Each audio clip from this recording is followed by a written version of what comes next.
Hello, this is Steve Smith again. Thank you for watching. This is CPD presentation number 30, Lesson Planning for Beginners. So let's get straight into this. Firstly, I think when you think of lesson planning, don't forget your fundamental principles of second language acquisition. So I've put in here the fact that typically a lesson will have highly comprehensible, interesting language input for students to process, opportunities to interact with that input. It may be your lesson has some focus on form, some elements of explaining what's going on with the language, whether it be grammar, vocabulary or phonics, for example. And I've also added in here the importance of repetition. And I want to say from the outset here that there's no one model, there's no template for designing a good language lesson. It might just be one activity you do for the whole period. It might be a combination of activities. But in a second, I'm going to show you some principles which might feature in a typical lesson, shall we say. So if you look at lessons, they can vary a lot. And they will depend on your local context. So lessons will often have then elements of receptive input, comprehensible listening and reading, opportunities for interaction. Now this could be teacher-led interaction, it could be students working in pairs or groups or even milling around, using the language with each other. A typical lesson may well involve the integration of all the four skills of listening, reading, speaking and writing. Not necessarily so, and my own preference is for lessons to be dominated principally by listening, reading and speaking, and if possible to leave writing for homework, but that's not always possible. But certainly listening and speaking should be sort of key parts of a typical lesson. A typical lesson may also have a progression from receptive use of language to productive, so that you're not rushing students into producing language too soon. They've got a chance to process what they're hearing and reading first. A lesson may well have a variety of different activities, and it's probably going to be predominantly in the target language. The thing is, if you want students to acquire language over time, they have to hear and read lots of it. So if there's too much first language being used, English for example, then you're not allowing the process of acquisition to occur. Lessons may have this element of what I've called focus on form. That's the research literature term that's to do with giving explanations for how the language works. There's a great deal of debate about this in the research literature, but there's certainly plenty of evidence to suggest that explaining how things work is useful and helps with learning the language.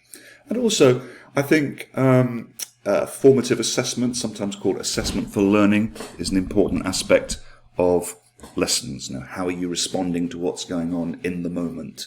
What are you hearing? What are you seeing? What are you seeing from students' uses of mini whiteboards, for example? What's coming back and how do you respond? So it might well be that a typical lesson starts off with a certain plan, but then has to be adjusted as you go along. The analogy is often used of the chef tasting the soup. So as you go along, you taste it, how's it going, and then you make adjustments so that the flavour is just right. And a lesson is often like that. It's a very subtle process of you responding to what you see in front of you. So you might want to think of a lesson as being built up from different parts, and each part connects with the others, building one on the other, and with all parts forming a sort of a whole. And it might well be that the early part of the lesson is more focused on receptive language, and gradually you scaffold activities during a lesson so that they build up this whole, this coherent whole.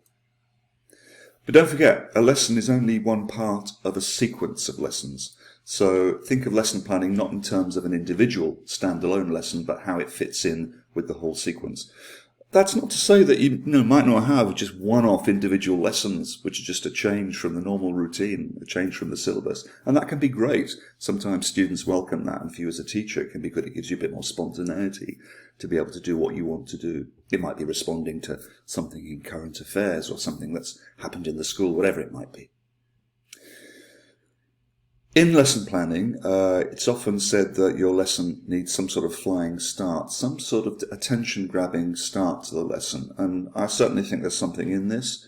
My own preference was for a fairly teacher-led beginning to the lesson where you grab students' attention create the tone, make sure they're all looking at you and responding. So giving some sort of striking, attention-grabbing start to the lesson. And it might be at that time as well that you lay out what your plans for the lesson are. I don't think you have to do this, by the way.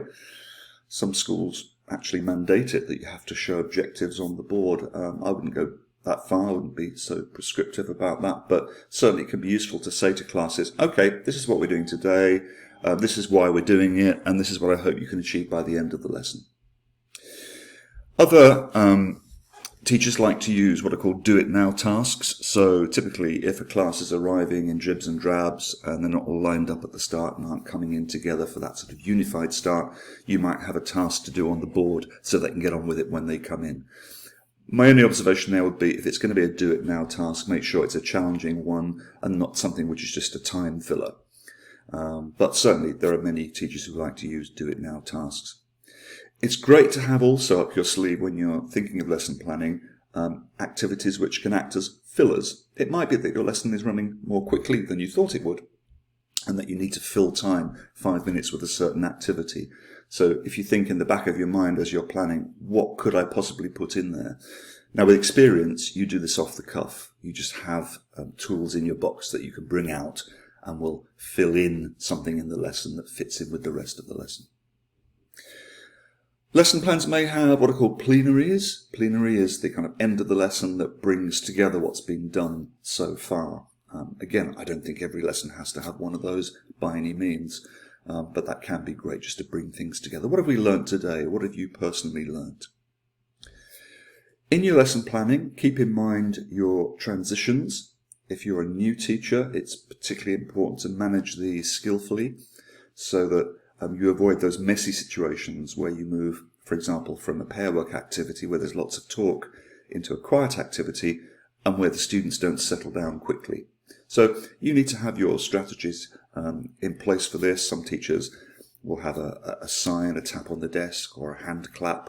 Others will raise a hand or have a countdown 5 to 1, something that the pupils are familiar with and which gives them a clear signal that we're moving from one activity to the next. Don't forget as well that you need to build homework into your lesson plan. If you have a homework culture at the school and homework is expected, then don't see this as just an add-on. This is an integral part of the lesson plan. And for me, typically, it was really about adding the written element to what had been done in class. If I'd been doing primarily the other skills, with maybe a little writing, then homework was a chance to then reinforce what had been done in class. That's the sort of classic model for setting homework. But let me stress, there's no prescription to this. I'm just giving you an idea as a beginner about how you might see your general planning of a lesson. So for this slide here, here's some examples of starters that you could use with beginner classes. So I'm not going to read through these. If you'd like to pause the slide just to read them for yourself or take a note, then feel free. I'm now going to move on to the next slide straight away. And here are some example starters for intermediate level classes, say classes who've done 3 or 4 years of the language. Again, just pause if you want to read these or take a note.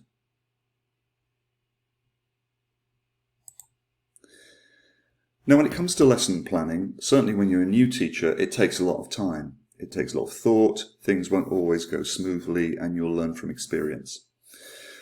What you will learn gradually over time is that if you have your own personal repertoire of procedures and activities that you know you can fall back on, I beg your pardon, this enables you to plan far more quickly.